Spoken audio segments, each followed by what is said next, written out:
I want to thank Ajamu and the Justice Center and the other sponsors for putting this together. I think really you can't let the 75th anniversary of the WPA go by unacknowledged, both because of its significance in its time, and as Ajamu mentioned, I think it really is a kind of really vivid historical model of some of the thinking we ought to be doing today to address the worst economy we've had since the Great Depression of the 1930s.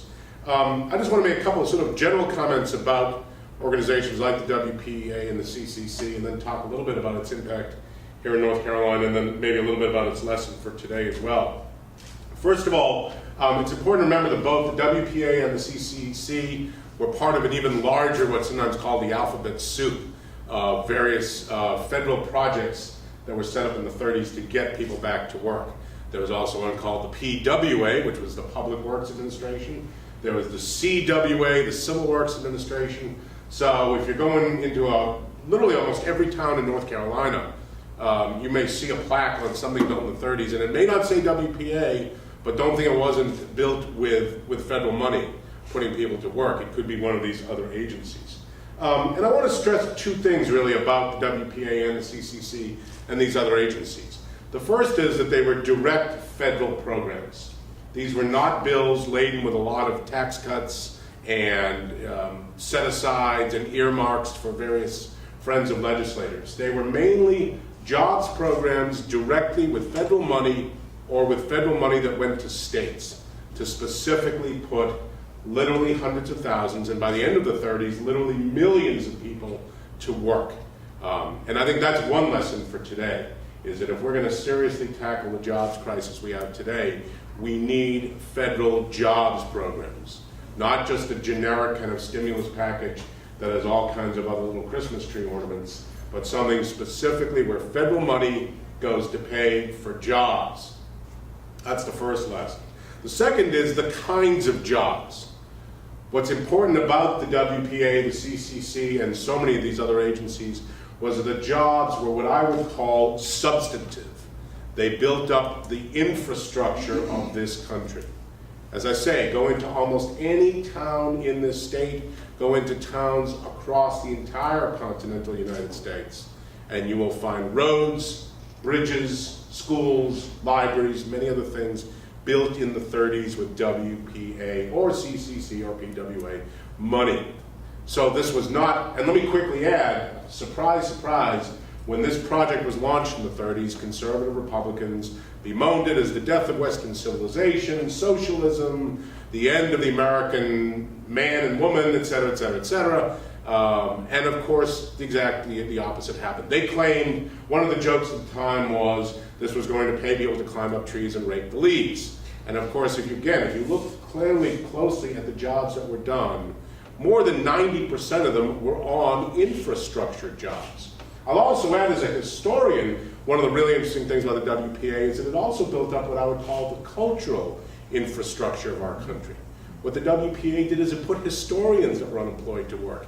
It put artists, playwrights, musicians. So it built up the public culture of our nation as well, which I think is immensely important at any time in our history as well. But the key thing was it built up the physical infrastructure. And historians and economists will tell you that one of the reasons, not the only reason, but one of the reasons why the United States after World War II had almost a 3-decade period of unparalleled growth is because we had invested back in the 30s in the infrastructure of our nation. We were prepared to sort of build a post-war economy. We didn't have to start from scratch.